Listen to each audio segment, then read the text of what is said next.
The Zone Coverage Podcast Network.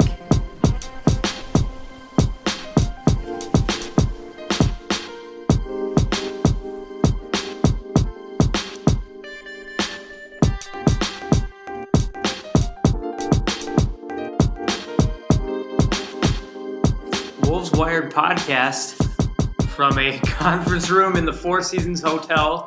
With me, as always, is Dane Moore, and with us for the first time in person, not on Skype. We haven't done it in person. This is a wonderful change. In Houston, play-by-play man Dave Benz. Dave. It is great to be here. We tried to do this poolside, but it's a little bit too windy, and Derrick Rose was also having a squirt gun fight in the pool, so we might have got. Yeah, and Karl-Anthony Towns was on the other side of the hedges from where we were going to record the podcast. And we love Cat's game, but it would have been tough to be critical in any way with Cat sitting right there. Yeah. Not that he can't go back and listen to this. We could have had him on too. Oh yeah, I'm sure he'd be thrilled to jump on the podcast. He was fairly affable at practice today and post game. Sometimes he can just be like kind of more bitter after those or close off. I was surprised. Kind of in the locker room after the game, he seemed, I don't know, not affected. I just kind of think about myself, and I'm like, okay, that was, objectively probably one of my worst games, and it's on a big stage, but I don't know if he's really good at compartmentalizing it, or he was just like, today at practice he said, I don't get too high, I don't get too low, like, that's just what my personality is, so, yeah, I don't know, he's tough to read. Well, I think he's putting a lot of it on his own shoulders, and I know he's not going to really live his life worrying about what people are saying about him, but he certainly hears the comments that were made and realizes that it was a missed opportunity and realizes that he didn't play all that well. And Jim and I actually brought up on the broadcast, and, I probably should pull Cat aside and ask him this. I wonder if he, in some ways, also is feeling pressure because... And he made mention a few times this week about, and closing out the game against Denver, that, he had a chance to win 2 games in college. And, his team was undefeated, and everybody thought they were going to win the national championship and be the first undefeated champs since Indiana did it back in '76. And, and I think he feels in some ways like there's unfinished business in that regard. Obviously, he can't get back to Kentucky and redo it there, but I think he feels like on a big stage, he needs to atone for that. And I wonder if, that is, some extra pressure that he's put on himself. But the big difference here is, unlike the Kentucky game, when, they were upset and the dream season went by the wayside, he gets another crack at it here. Sure. It's a completely different animal. And I'm really... I would say optimistic is putting it very mildly. I'm really convinced he's going to come out on a mission in Game 2, and I think he's going to absolutely have a monster game. Kind of like the Atlanta, as he did Atlanta after the Memphis game, which they lost at home and Thompson played great in, and then he came out and just shot, and was super effective. And that I'm with you. I think that he's going to come out like with a vengeance. And for the pressure that he may or may not put on himself from his past, when he was at Kentucky, they were going to be the team upset if and when they lost. And when they did lose, it was an upset. Now that he's playing the Rockets, losing to the Rockets is expected. So, to a certain degree, I know Towns is probably putting a lot of individual pressure on himself, or I would understand if he did. But the offensive attack that the Rockets have, it's impossible to guard for anybody. It's a pick your poison kind of thing. Capella had a great game. Harden had a great game. The rest of the team didn't have a great game. So, next game, they might be able to lock down Capella and Harden a little bit, but then the outside shooting, the rest of the team might be able to pick up. So, everything Towns said, I think, was pretty much what you guys are getting at. But at the same time, I do wonder how much pressure he feels from a more wide-ranging team perspective, I guess. Well, but I think that now he's got Game 1 out of the way. I think the pressure is going to be off his shoulders. Sure. And, there's a great argument that can be made either way. You look at the glass half empty and you say, okay, Houston shot 27% from three-point range. That's probably not going to happen again. And, probably the pendulum is going to swing the other direction to even things out, and they're going to shoot like 48%. You hope that that's not the case. But So you feel like, wow, this could really not bode well for the Timberwolves because Houston had an off night. But on the other side of it, because Cat didn't have a good night and Jimmy Butler really didn't have all that great of a night, and, to a lesser extent, and I know he's not nearly as important as Towns or Butler, but I mean, Nemanja Bjelica was a ghost. Mm-hmm. So you had guys in that can be significant contributors to the Timberwolves' cause that didn't play all that well. Right. So if you want to be glass half full, you could say, well, hey, we got all of our guys going. Then the Timberwolves have a pretty good chance to, even if Houston does hit some threes, to maybe equalize things out a little bit. Do we think that, and we were kind of talking about Cat's mentality, I wonder where the players are at in their heads of what is the likelihood that they can compete with this team, because obviously go to Vegas, go to any sort of statistical model, and everyone's saying 4, maybe 5 games for this series. I'm sure players are more confident than that, but to what degree do they actually believe that they can compete with the Rockets? And I don't know. It seems like with those guys having those really poor games, does that mean that? I don't know. I guess I'm just saying where are they in their heads? Do they think that they can compete with the Rockets? I'm sure Jimmy Butler absolutely thinks that they can and thinks that they can win. For what it's worth, and I mentioned Bjelica, when we were in LA and they had just beaten the Lakers and the team stayed overnight, I ran into Bjelica and his agent. They were out on the street, and so we chatted a little bit. And we talked about potential playoff matchups, and he said, he goes, I want the Rockets. He goes, we can beat them. And he was saying totally, unsolicited that he thinks that they can beat the Rockets. And, I think that if you're playing in this game, you have to have that mentality, right. But at the same time, like you said, it's Dane, it's one thing to have the mentality, and it's another to, actually, and that's why, as disheartened as I was that the Timberwolves let an opportunity slip by the wayside, I think it does bolster their confidence a little bit to see that that game went down to a last second shot against a team that had manhandled them during the regular season.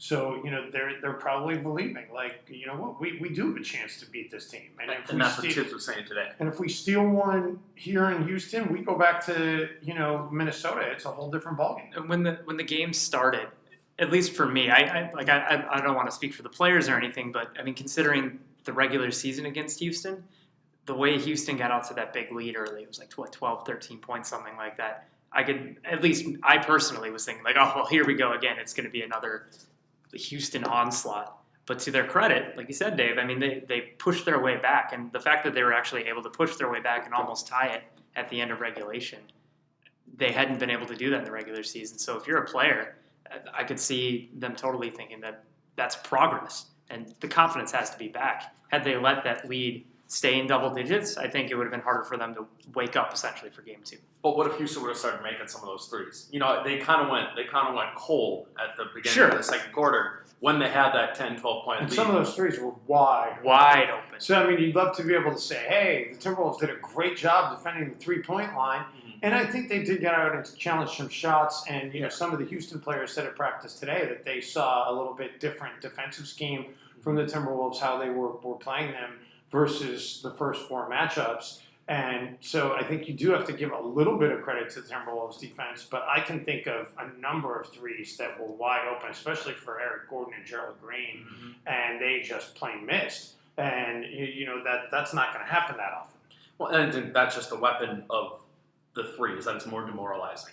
If they miss those 3 straight threes in the second quarter, turn those to 3 straight makes, obviously that's 9 more points. But it's also, there's also this, I don't know, intrinsic value of it's just like, shit, they made 3 straight threes, and you can start to feel sunk against the Rockets. Exactly. Is what my point is. And so that's what I'm going to be looking for in the second game is when they go on that run. Because I think inevitably there's going to be a 2 or 3 minute stretch where, particularly if they have Ryan Anderson back, they're going to start knocking down some shots. How do the Wolves respond to that, receiving that punch? Because I don't feel like they really received a barrage. Other than, I mean, obviously Harden did his thing. He was like a one-man barrage. But it was kind of like a different vibe than the other Rockets games where you were like, they just threes more than two. By the way, an aside here on Harden that I thought was really interesting at practice today. So I asked him about the Jamal Crawford 3 or 4-point play record, which is 53. And Jim and I had talked about on the broadcast that probably Harden's going to have that record. Harden had 13 this year. Okay, he had 14 opportunities and he missed one free throw. And he had 13 4-point plays this season alone. He's up to 36 for his career. So he's absolutely going to not only catch Jamal Crawford, he's going to demolish that record. He may catch him as soon as next year. Right. But I asked Harden about it, and he totally dismissed it. And he said, "No, I don't try to get fouled on threes. I'm not trying to get fouled on threes. The guy's made a living out of it." So I just found that an interesting aside. We were at the game and not listening to the broadcast. What were your and Jim's thoughts kind of about Harden, or ways in which to slow him down? Obviously, no, you're not going to stop him. I feel like Jim probably would have. I mean, you guys would have acknowledged his dominance, but were there things that you guys were suggesting that the Wolves could have done differently? Well, they didn't do a great job of making him go right, and he got to his left a lot. Even when he did go right, he was able to get back to his left. And not that he can't finish with his right, but I mean that's I think a big point of emphasis. And I don't think they really did. I would say this is more kind of a Capella thing than a Harden thing, but I don't think they did a great job of knocking Capella off when he was trying to rim run after setting those screens. And it just made it easy for Harden to be able to set him up in the first half and get things rolling. So I think that's a big part of it. I think the Timberwolves would gladly let Harden get another 40 points. If they could, keep everybody else locked down, but you got to pick your poison at some point with this team. And Harden is clearly showing why he's going to win the MVP award this year. He's just been that good. Well, and it seems like the poison they picked after Harden. The problem with Harden was they didn't take away the three, and they didn't take away the inside game. Like he got whatever he wanted. So they really need to decide. Okay, we're either going to not let him get threes on us, or we're not going to let him get inside.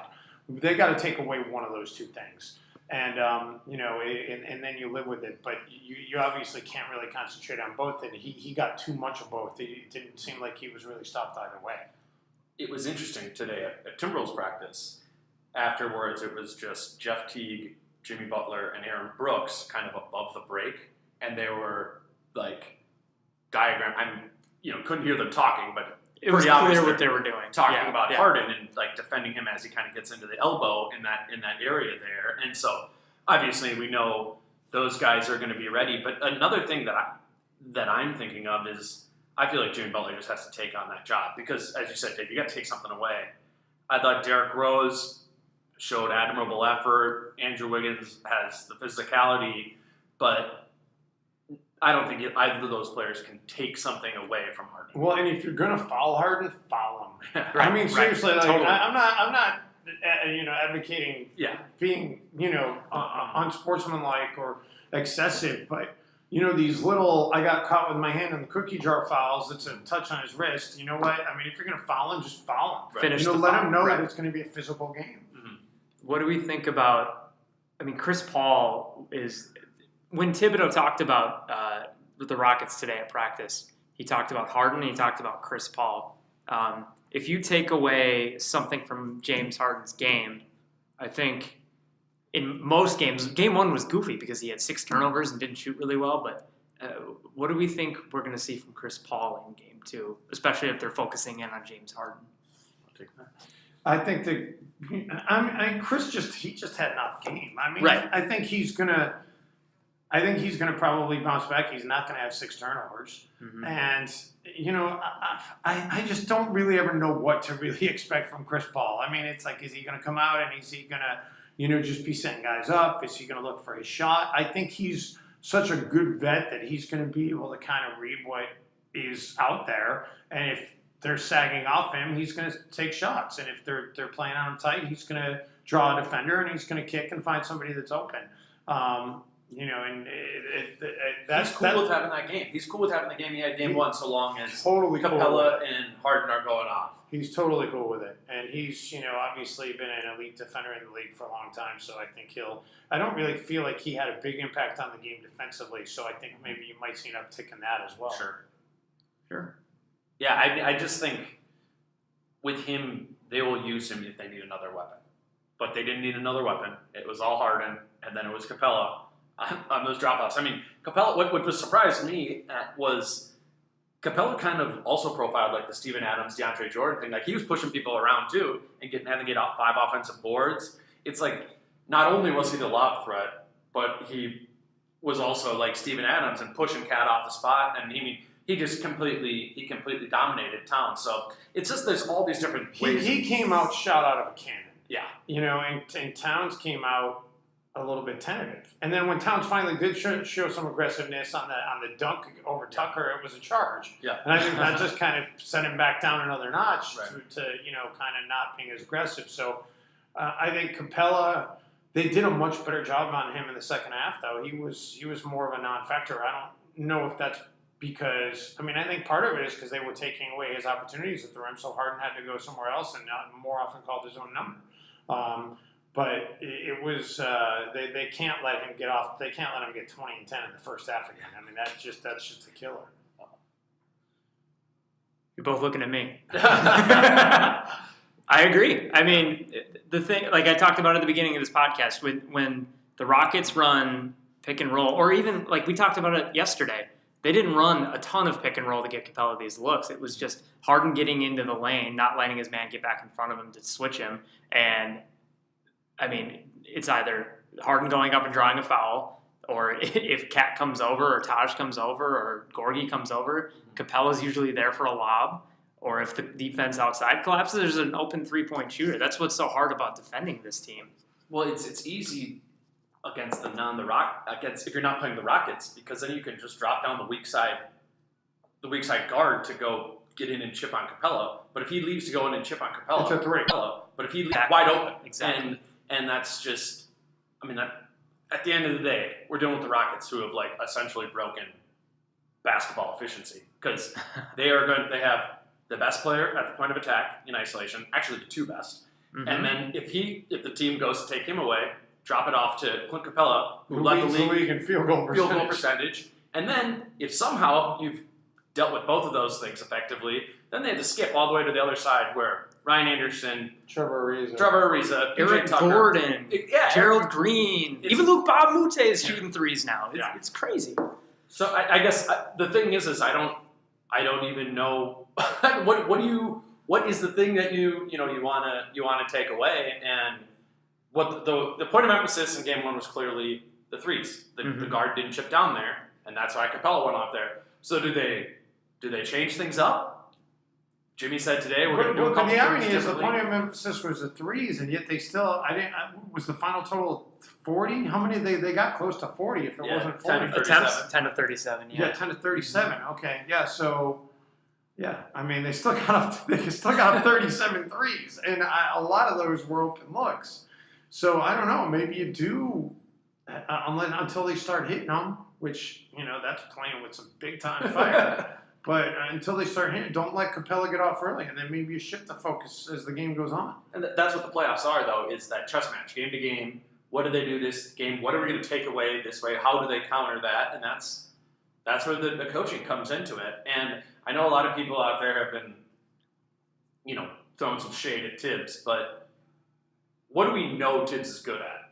Is he living in the film room, understanding the opponent, scouting and preparation, and that in theory, should matter in a playoff series. Right. I understand frustrations about the system, ISO heavy, this and that, but objectively we should have some faith in Tibbs to be making the right adjustments. Well, the pressure is on Tibbs to make the adjustments, because if I'm Mike D'Antoni, I don't think I'm adjusting anything, because you got the inside game, you got the outside game, and what do you?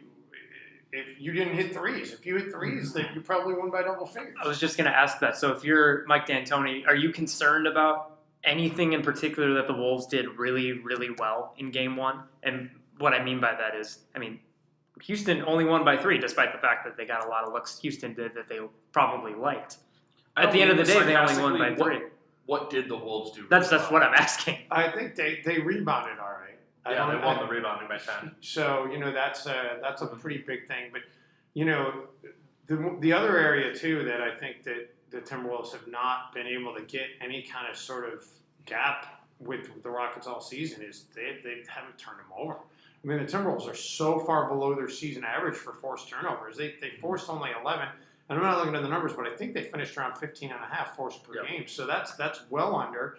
And the points off turnovers, with the one huge whopping point they got off turnovers in Game 1, the 5 games now, the Timberwolves have gotten 35 points off turnovers total. Wow. So they've averaged 7 points off turnovers per game. And they average 17, over 17 and a half, almost 18 a game. Mm-hmm. So that's a huge, and I asked D'Antoni about that today, and he said he felt like, his team's done a great job of getting back on D after they've turned it over, but also that, part of it, he said, part of it's luck. Sometimes it's where does the turnover go? It's like if we turn it over, it's a live ball turnover. It doesn't always result in a run out. It might get back, hit in the backcourt and somebody's grabbing onto it. So, there's not an opportunity for a transition play. So I don't know how you can go out and make a point of emphasis to create more turnovers, but that's obviously something that, it's just I think it's a bit of a statistical oddity that it is just such a low number. I mean, it's so far off of their season average. And Houston, it's not like they've got, they're middle of the pack when it comes to taking care of the basketball and limiting points off turnovers. They're not that's not really like this great strong suit of theirs. So I think that's an area that needs to change. Wouldn't it be defending the pick and roll more aggressively? Isn't that something the Wolves could do? I mean, everyone makes fun of Milwaukee, but I think maybe this image works in your head is they trap every ball screen like that at the at the point of attack, and that doesn't work for them. But if the Wolves were to do that, they would be completely catching Houston off guard, because that's something they very rarely do and have not done in the 5 games against Houston before. You do that and the ball gets out of Harden's hands. It probably gets into Capella's hands at the rim, but if you can get Capella to catch the ball in a place where he can't dunk, then you're asking Capella to land and actually shoot a shot or make a pass. Yeah, there's no defense above the rim. So if you can defend it and make him shoot, I agree. Then maybe he goes from shooting 65% to 55%. And maybe that's enough to make a difference. And, I mean, James Harden, with all the struggles that Houston had shooting the 3, James Harden had 7. So if you're eliminating him having the ball at the top of the key, where most of his 3s are just, standing, dribbling, and eventually finding just a little bit of space to shoot, I mean, maybe you're getting less 3s from him in particular.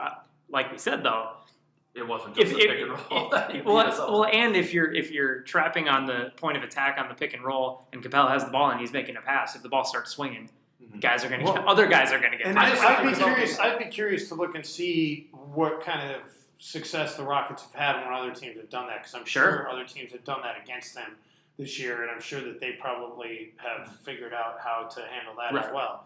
But you know what? I mean, if you're, I would be shocked if we don't see some kind of wrinkles that are changed in this game, because that's, at the end of the day, that's where Tibbs is makes his money, and it's what he's most passionate about. So he's in there trying to figure some things out. Well, and then on the other side of the ball too is you gotta assume Tibbs is going to be making adjustments there as well. I mean, as much as he says, we let the game dictate what Karl does, or we let the game, if they double, we move from. I mean, you've got to think it's going to be more of a point of emphasis. And listen, everybody knows about what Charles Barkley said, and why were they watching TNT and not Fox Sports North is beyond me. I don't know, but people watch Fox Sports North. We've got the first round. Anyway. But, what Charles Barkley said, it obviously made a lot of headlines, and there's some truth to it. I mean, you've got to find those advantages and take, and optimize them as much as you can. But how about the fact that Towns just wasn't really having a very good game? and he wasn't exactly demanding the basketball. So, it's easy to sit there and say, hey, we should get the ball to somebody, but if they're not having a very good game, maybe that's not really the best plan. Karl-Anthony Towns attempted one shot on Capella at the rim, and it got blocked. Yeah. And after that, there were a couple other opportunities for him in the post where Capella was on him, but he didn't look to score on those opportunities. He went and he threw it back out to Wiggins or back out to Butler. So, to a certain degree, I think you're right. I think some of the blame, or if you want to call it blame, goes on Karl for not going up and trying to get at Capella, because I think we were talking about it at the game. Clint Capella's a great defensive player, a really good defensive player. Karl-Anthony Towns is a wizard on offense. If he wants to score on Clint Capella, I think he has the ability to. So part of it's got to be on him too. And I think Jeff said today too that they need to get Karl the ball. Yep. Jace Frederick asked Jeff, once you get Clint switched on you at the top of the key, is that something that you're looking? Is that kind of what you want to happen? Then you have Capella and you have the speed advantage to go by him. And Jeff goes, no, that is not what we want to do. We need to get Cat the ball in that situation if a smaller player is switched onto him. And I agree. But that didn't happen. They struggled to find Cat there, and that's been an issue for this team the whole year, is recognizing mismatches and quickly getting the ball to them. And then also they're such a team that it takes them so long to get up into their offense that, okay, we're here, there's 12 seconds left. Although I don't know against the Rockets that's the worst thing. Slowing it down a little against Houston and not letting them, get up to a higher pace. This is I'd be with you most of the year. Like the fact that they, Andy Greer was yelling green all season long. It seemed like on every play, it could be a little bit maddening. But I don't know that that's the worst strategy against the Rockets. Sure. I guess what I'm saying is when you see the switch, you're like, okay, Eric Gordon's on Towns. Right, let's get it to him. And what that usually takes is some needing to get it over to the wing that he's on there. And then before you know it, or one defender cuts something off, you're like, the green call's coming out, and T's got to be like, well, I can't get it to Towns on this play because I didn't make it over there in time. So what I'm just saying is get up into the off. I'm not saying run a fast break type game. Just get past half court faster, or roll the ball. Something, because when they're getting into the action at 10 or 11 seconds left on the shot clock, it's harder to take advantage of mismatches, and that plays into wing isolations. And if you want to use Towns, you got to get him the ball in the post. And I don't know. Tibbs did say today though too that he goes, yeah, it looks like the small guy's on him, but as soon as the pass is coming in, they're going to switch another big back onto him.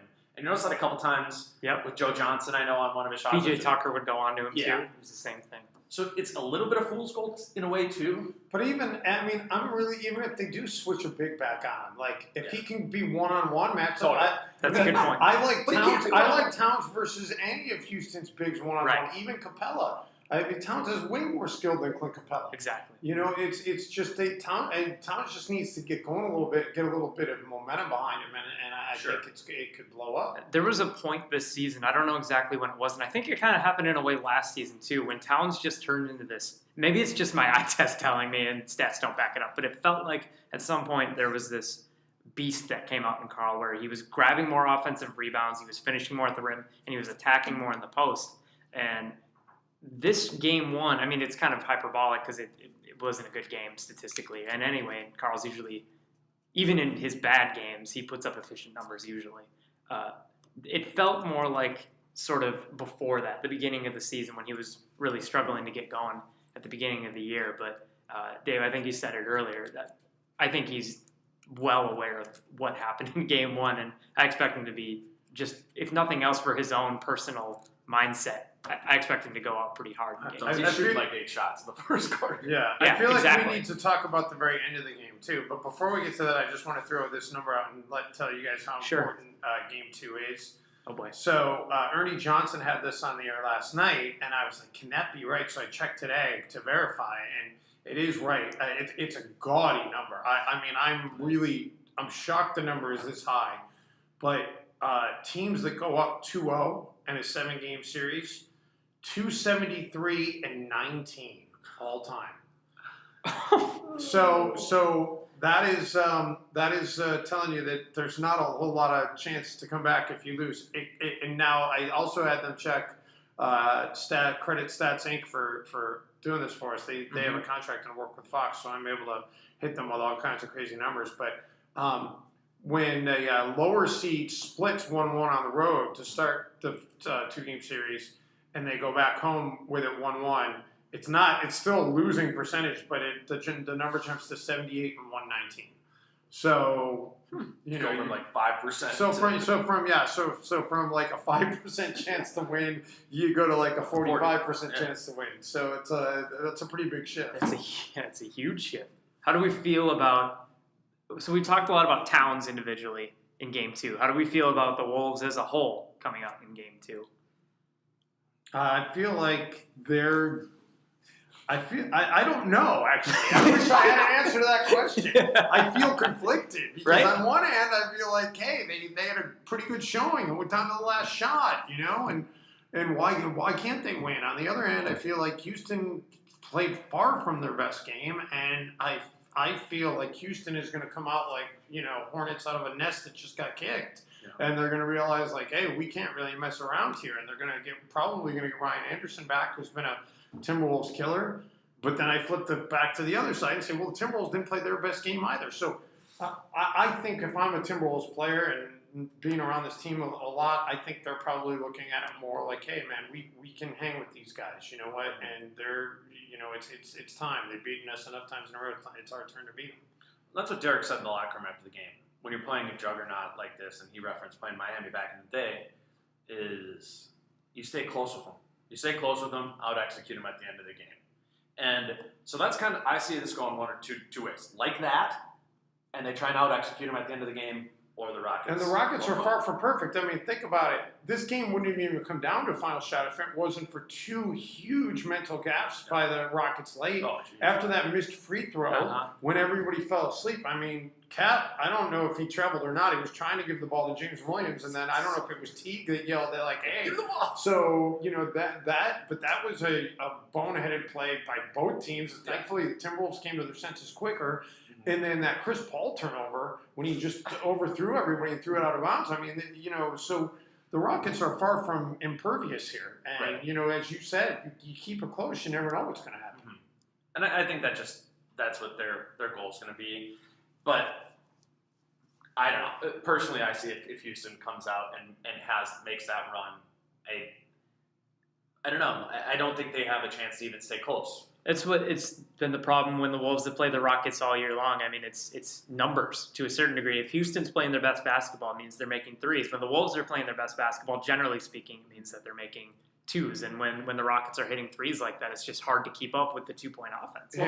But you know what? Maybe we can have the Cleveland, Ohio Timberwolves show up. The record setters. You know? And I'll tell you, one really big positive that I take out of that game is I really was impressed by Andrew Wiggins. Yes. I thought he really brought it. He was aggressive. He was hitting shots. He was making impact plays defensively. And, you know, I mean, it's so rare. And I've said this a few times in the last couple of days, and I did say this on the broadcast. Andrew got in foul trouble, and I was like, first of all, I was shocked because he's hardly ever in foul trouble. Right. And you know, and then my second reaction was like, oh man, this is really bad. Like, you know, and Andrew has flirted at times, and you know, of course, I'd rather have him on the floor, but I can't really say that there've been a lot of times that I felt like him leaving, like, oh, this is really bad. I felt like it was really bad that he left the floor. And Andrew in his career, less than 2.2 personal fouls committed per game, which I think is an insanely low number. And I've questioned whether or not that number is too low, because you're allowed 6, and you know, I kind of wonder if it speaks to whether or not he's been physical enough in his career. So part of me was actually happy that he got 4 fouls, because I think it was, you know, a concrete thing that you can hang your hat on and say, hey, he's out there, he's balling, he's being physical. And to the Cleveland point you meant before, that's the Wiggins we want in the playoffs. And that, in my opinion, that's the Wolves' shot, is that Wiggins comes out and plays like he has in those 8 times he's played Cleveland in his career, is that next level, and he doesn't disappear.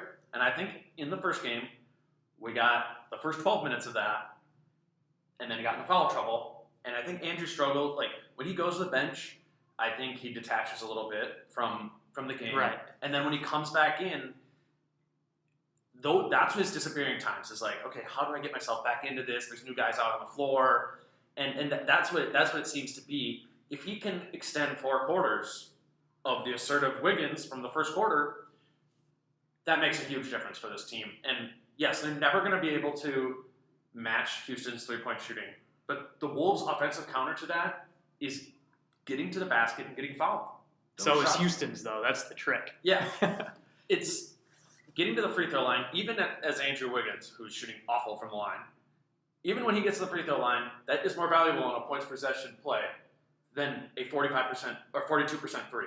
That's just how it works. And we forget sometimes, we think about, offensive efficiency, they're doing this perfect. The Rockets are. The Wolves did a lot of mathematical things too. They said, we're going to grind, we're going to get fouled, and we're going to get to the free throw line or take layups. Yes, it's hard to watch sometimes, but mathematically, it keeps them in the game, to some extent. And that's part of the reason why they lost the 4 games during the regular season so handily, because Houston made 90 free throws in the 4 games of the regular season, and the Timberwolves attempted 86. So, I mean, that's a pretty big disparity. Yes. Yeah, no, I don't know. There's just so much to this, and I think at the end of the day, what is this playoffs about? It's about winning a championship game. Well, that's the dream. I think for the Timberwolves, I mean, if they could have some of that magic, we believe Warriors fairy dust rubbed on them and find a way to win this series, obviously that would be unforgettable. And having spent some time in the Bay Area, I mean, there are.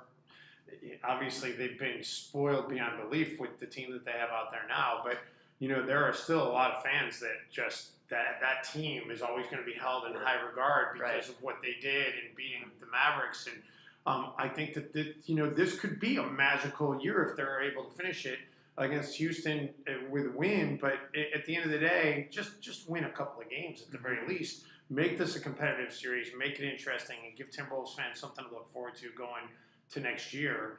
I think that would be a huge step in the right direction. And even if they get swept or lose in 5 games, I think when you step back and look at the big picture, that you ended up with the Houston Rockets as the 8th seed when Jimmy Butler missed 20-some games. 23 games total, 17 with the knee injury. You win 47 games, you end up with the best team in the league, or the best regular season team in the league anyway. And you got smoked by him when Jimmy Butler was still maybe getting his legs back under him. I think this year, especially with what happened to Jimmy, can be very much viewed as like a step 1. Next year, if they come out and they look like they're going to end up sort of fighting to make the playoffs again, I think then you can start to be concerned. But I think big picture, it's still easy to be really happy with this the team. Season, even if they struggle. This team should have won 50 games. Right. And the one thing, and I thought it was interesting, Andrew made, before the Denver game, Andrew came right out and he said, we lost a lot of games we had no business losing. Mm-hmm. And you hope that maybe that's going to be the lesson learned for this team next season, that they're going to realize, hey, you know what, those nights in Orlando and in Atlanta and at home against Phoenix, they matter. And at the end of the day, they're going to count up how many chips you've got, and whoever's got the most chips is going to be in the best position. And so, I mean, it's one thing to have Tibbs telling you all these games count the same, but it's another thing to go through it and realize, like, if we executed one more play against the Hawks, we've got to win there. We execute one more play against the Nets, we got to win there. So I think that can help with the learning curve of this team in the big picture as well. I mean, if you win, you tweeted this out, if you win half of those games, or was it 3 of those games, I think? Well, if they beat Portland one of the 2 times they lost. Sure, but of those, I think they lost like 8 times to 5 of the 7 worst teams in the league, they had or something like that. They had 8 losses to teams that finished the year with at least 50 losses. And if you win half of those, you're the 3 seed. You win 2 of those. 2 of those. 2 of those. Okay. I mean, the Blazers finished with 49 they finished wins. with 49, yeah. So I really appreciated Wiggins' honesty about all that when he was asked about, the thing he learned. And if it's true that he really, truly learned that, I think that can be applied to next year. If that's applied to next year, I don't know what this team will look like, but it's an exciting thought at the very least. I was just glad that he said the season would be a failure if they didn't make the playoffs.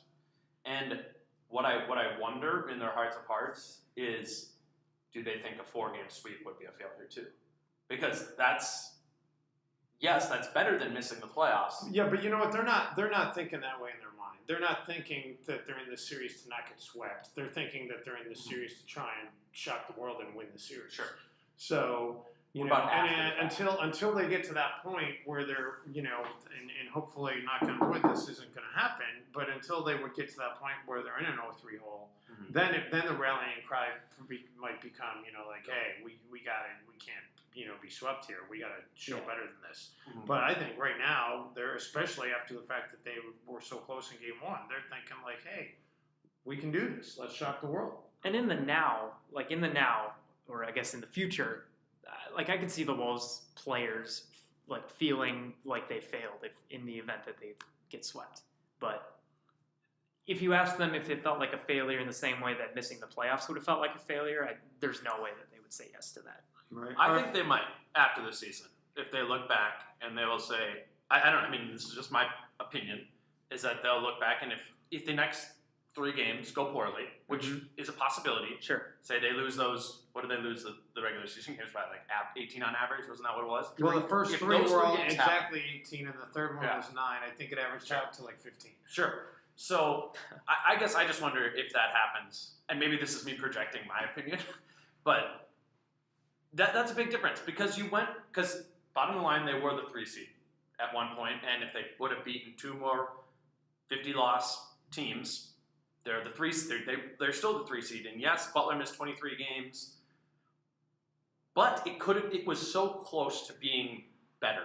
And the 3-6 series where the Wolves have the home advantage, or even if they would have fallen to 4-5, or even if they would have fallen to the 5, it's a completely different dynamic, and I highly doubt they get swept in that series. And I don't know. I think it will be a harder pill to swallow if these next a lot of those losses to the really bad teams were with Jimmy in the lineup. Yep. Because you think about it, Jimmy went out the first game after the All-Star break, and then they had that brutal stretch to start March, where their first 8 games were all against teams that were, in the playoffs. And they went 8-9 in the 17 games that Jimmy missed, and maybe there's, you could argue that there's a couple probably they should have won. The Memphis game at home obviously comes first to mind, but they lost a lot of those games, especially on the road to the Eastern Conference teams that that Jimmy was in the lineup. But Jimmy can't do it alone. And speaking of Jimmy, I think we've been burying the lead, so I'm just curious, what did you guys take on the end of the game, the final possession?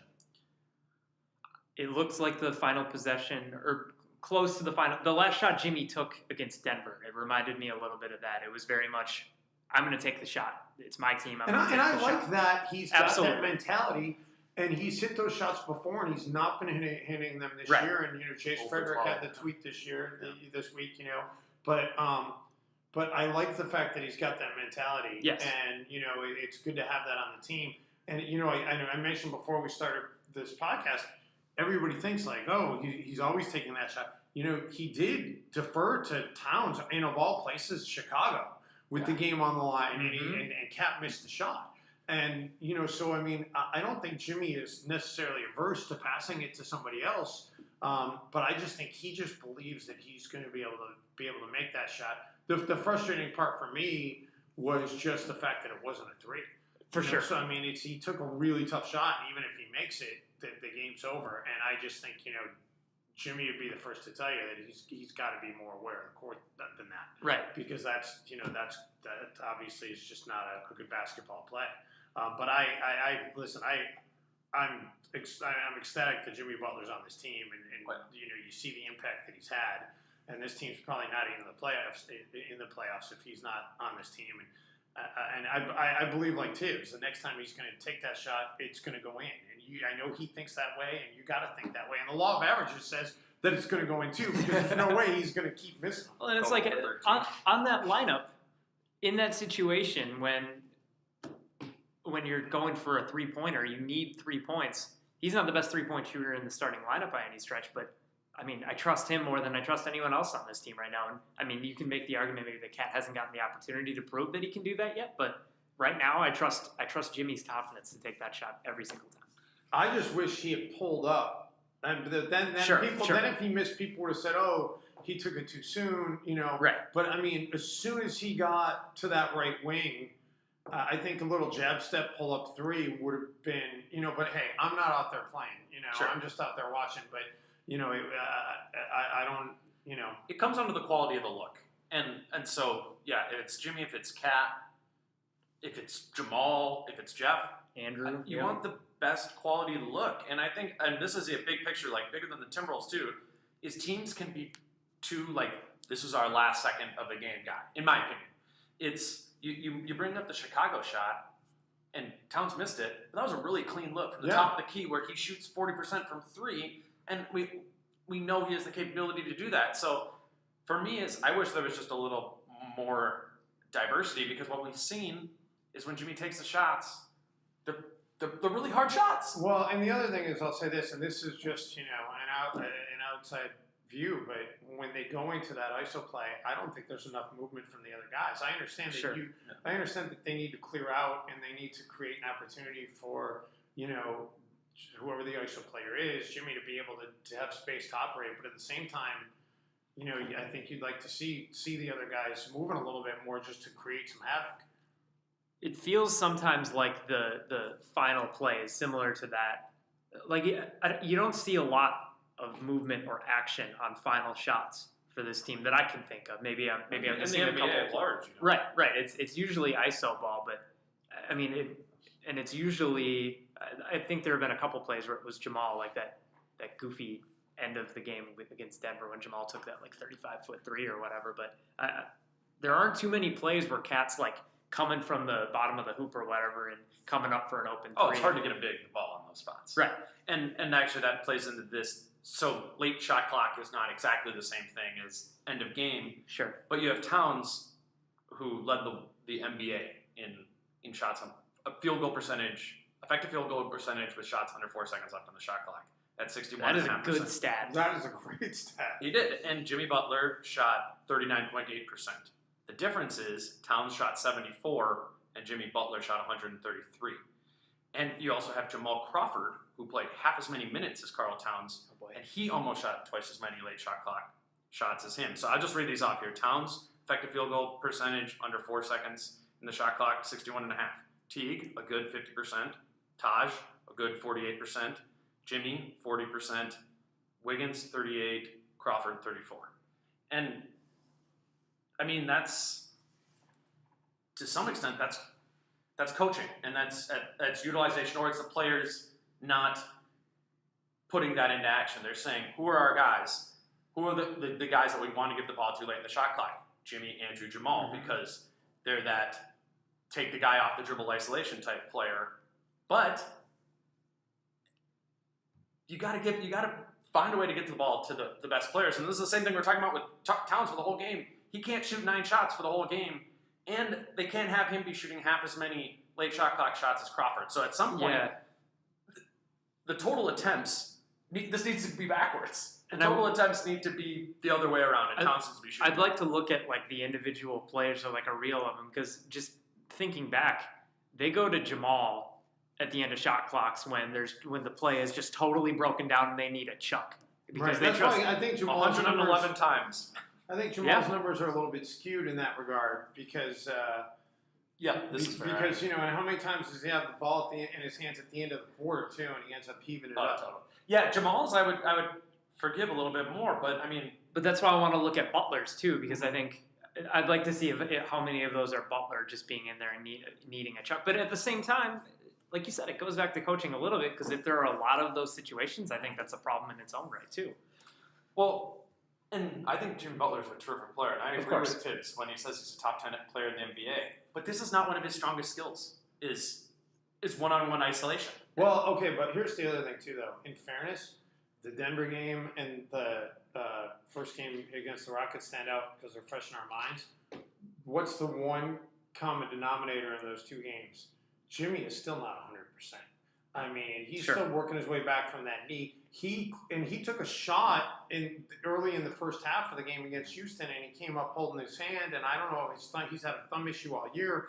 I don't know if that got re-aggravated, but he's far from 100%. So I think and the guy is just out there balling. He's an absolute warrior. So I think you have to take it with a little bit of a grain of salt in that regard. Absolutely. I also thought he looked banged up in that game, and maybe that's even more of a reason to not have him be the late shot clock. I don't know.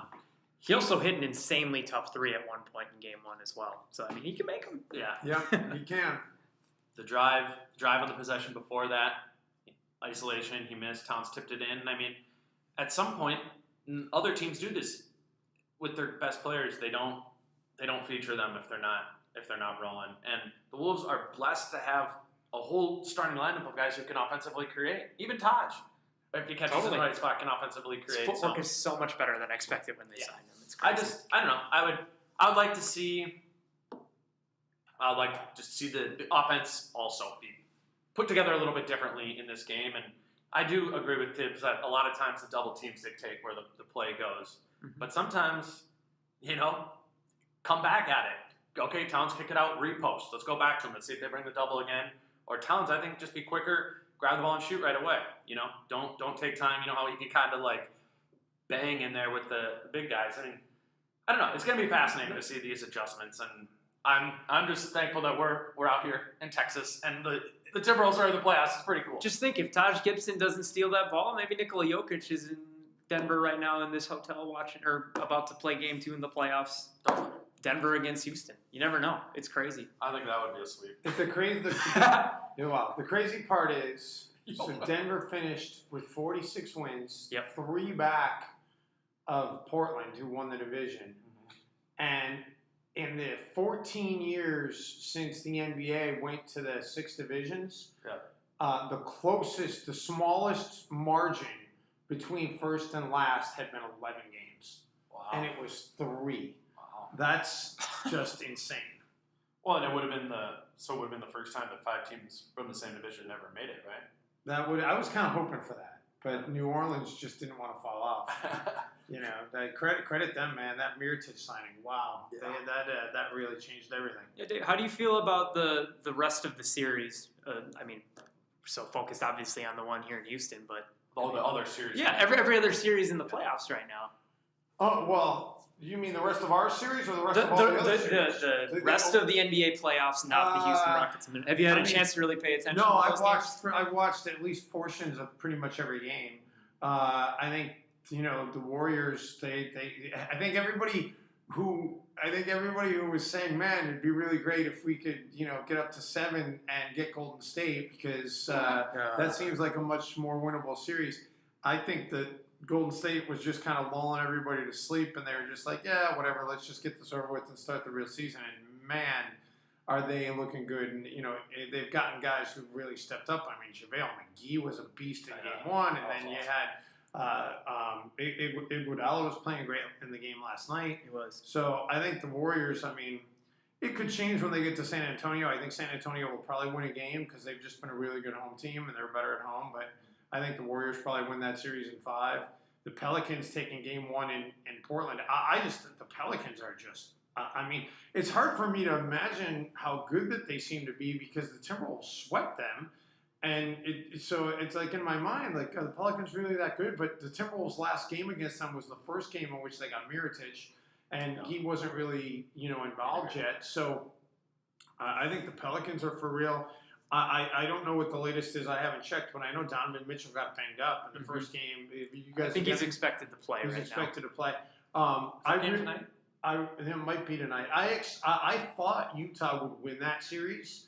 If Mitchell's healthy, I still think Utah might win that series. I think that's going to be probably a 7-game series though, and that's going to might be one of the best series in the West, if not the whole playoffs.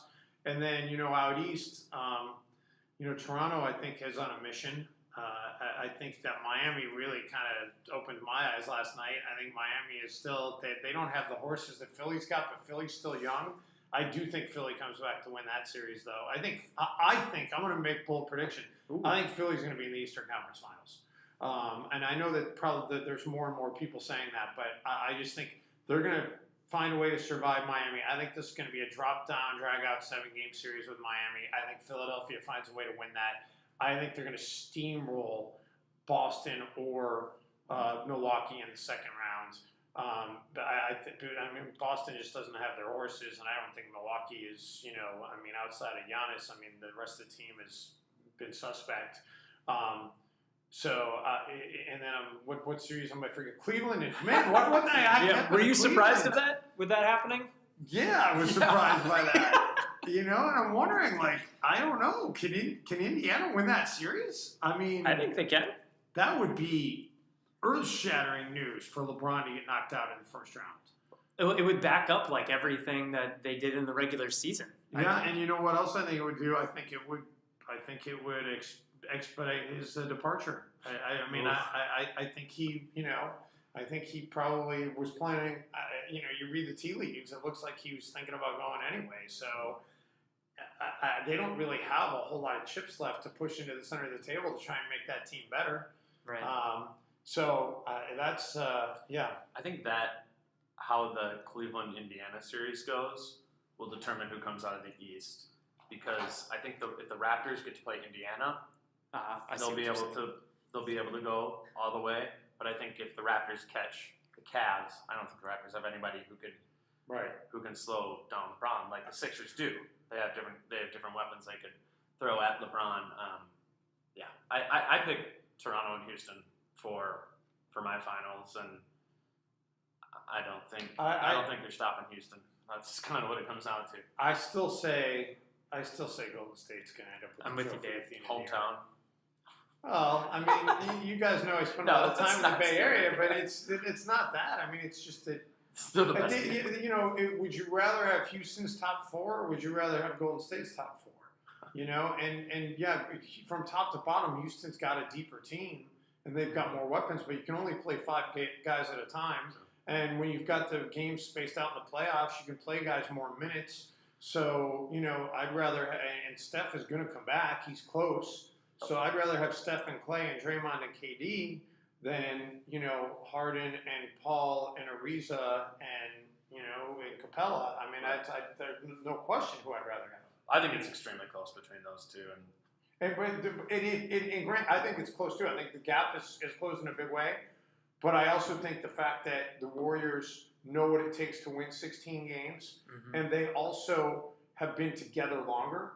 Whereas this Houston team, a lot of these parts, you just brought Gerald Green in this season. You just brought in, you brought in Eric Gordon late last year, but, he's still kind of new. Chris Paul, the Bamute, so those guys haven't really gone through that as a group together before. And I think there's something to be said for that. You look at the great teams over the history of the league, it was like Detroit had to overcome Boston, and then Chicago had to overcome Detroit. And, it's just, you kind of got to take your lumps. And I feel like Houston is going to have to overcome Golden State, and I don't think that they're quite there yet. No. I think Chris Paul. By the way, we can't be talking about Houston anyway, because the Timberwolves could still shock the world here. That's exactly right. I thought we established that. That's obviously the goal, because then where would the Wolves go? Where would the Wolves play next round? Where? Yeah. The winner of Utah and OKC. OKC's pretty fun. I'd like to see Utah, man. Are you kidding? Ricky Rubio coming back and all the Twitter might explode. All the emotion that has been poured out in that series in the playoffs, that would be everything. That would be awesome. That would be awesome. OKC would be pretty fun too. The Timberwolves had some really good matchups with them this year. They did. But hey, it'd be fun to be able to talk about that. And if the Timberwolves somehow did survive the Rockets, there's no reason that if they could beat the Rockets, there's no reason that they couldn't beat OKC or Utah.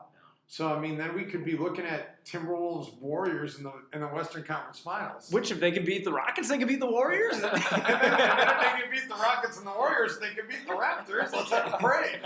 Oh, yeah. Well, thanks. I think that's probably good. Yeah. Do you have anything you want to plug? I mean, as you said, listen to Fox Sports North. Yes, come on, people. Fox Sports North. Hey, I hear about basketball. I like watching the guys on TNT. Their studio show is the best in the business, but. From a national angle, it's the best in the business, but you're not going to get better local coverage than we're giving you on Fox Sports North. Jim Pete is, if not the best, one of the best analysts in the game. 100%. And, he's just a pleasure to be able to listen to personally, and I know fans should really be listening to the treasure that he is as well, and I think that the guys back in the studio do a great job. So, and you're not going to be able to get the Fox Sports North games after round one. So take it. If you want to hear what the people on TNT are saying, DVR it. Go ahead and watch their broadcast back the second time. Well, yeah. I mean, I agree with everything you said. You guys, I think I've said it on Twitter before. You guys are a pleasure to listen to. And I think every writer I've ever talked to from another team, yep. And I'm like, oh, yeah, I cover the Timberwolves. And, like, one of the first things that the broadcast. The broadcast is excellent. I love – whenever I'm watching a Timberwolves game, I choose the Minnesota feed, and I think that's a testament not only to Jim but to you and to Marnie and Leah B. Olsen too, for sure. Well, I appreciate you sharing that, and we appreciate the feedback, and we are fortunate to do what we do. It's not always that good when I watch other teams. I'll say that when I go into. I think one of the biggest things we try to call it like we see it. I mean, we want. There were a lot of people that watched our game outside of the Twin Cities market against Denver because NBA TV picked up our broadcast. Mm-hmm. And a lot of the feedback on Twitter was people were, and in that instance, people didn't have another outlet to watch it. It was like we were the outlet. Mm-hmm. And, a lot of the feedback was that people were surprised how, honest we were, sure. And calling out the Wolves when there wasn't something that they weren't doing well, or giving credit to Denver when they were doing something well, and I think that's but at the same time, I don't think there's any question that they knew who we wanted to win. I think at one point there was like T got a chance for a 3-point play and the ball was hanging on the rim, and I think I actually said on air, "Get in," and it fell off. But so people know that's always kind of been my goal. Like I don't necessarily, I'm not opposed to the person watching understanding which team that I would prefer to have win, but I also don't want to be like just come across as a homer. And I mean, if somebody else does something great, I'm gonna recognize for that. And if we make a mistake, I'm gonna recognize that. And if there's a bad call that goes in our favor, then I'm gonna recognize that and say we got a break. Well, just be a normal guy. Yeah. And I think that's what comes off from you and Jim in both of your own ways. So I think it's you guys both told that line perfectly, I think. Well, again, thank you. Thank you on his behalf. And you guys are the best. Well, Dave, we hope to have another Dave Benz podcast, maybe in OKC or Utah, but in the event that Houston ends up winning the series, you've been a pretty frequent contributor to Wolves Wired, and we appreciate you having me on all season. It's been fun. I appreciate you guys having me on. Well, for back in the city, maybe. Yes, absolutely. With a microphone. Yeah, I'm cool with that. Just let me know whenever. The microphoneless podcast, thanks to me being dumb. So for Dave Benz, at Tweet Dave Benz, right? Yep. Dane Moore at Dane Moore NBA. I'm Tim Fakeless at TIMFAKLIS. This has been another edition of Wolves Wired in Houston, Texas.